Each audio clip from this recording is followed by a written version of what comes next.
Hello mga pig, good afternoon everyone. Ayan pala ang ganap namin kahapon ng tanghali. Diba? Ayan, ang ganap namin, nagkain-kain muna si Jinjin. Kami naman ay nag-construction, nag-alig-ig kami ng buhangin. Diba? Ang galing ng aming ginagawa, no? Ayan, ganyan ang aming ginagawa, mag-construction muna kami. Diba? Para meron kaming pera, charot lang. Charis lang, mga dods. Diba? Pwede na pala kami construction worker, no? Kaya marunong pala kami maganyan. Diba? Marunong din tayo magsiminto-siminto, diba? Praktisan pala natin para matuto tayo. Charis lang, diba?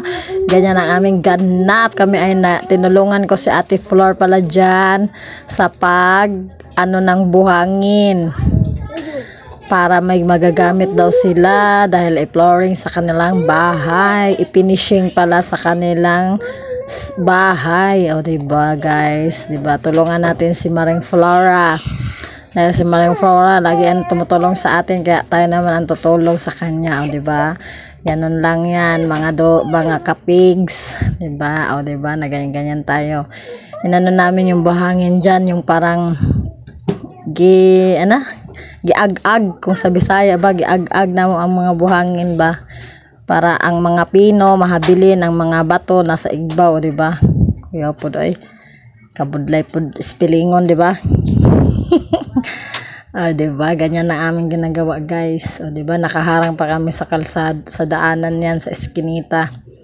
Di ba? Ganun lang ang aming ginagawa, papitiks-pitiks lang kami, ganyan. Para matapos, kasi nga daw pinagalitan na si Ate Flor ng kanyang darling dahil wala pa siyang nabistay. Kaya yan, tinulungan namin siya para matapos na agad-agad. Diba? Para hindi na siya mapagalitan ng kanyang darling. Diba? Tumulong muna tayo dyan.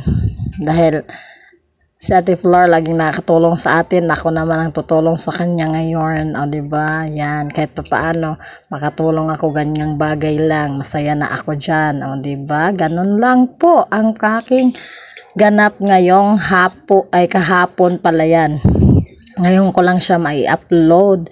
Pasensya na mga loads dahil ngayon ko lang siya na-edit. Diba? Yan. Diba? Ganun lang aming ginagawa. See? Ayan, tapos na. Panibago na naman ang aming kukunin. Ganyan. Okay, hanggang dito na lang pala ang aking video. Bye-bye na sa inyong lahat. Bye-bye, everyone.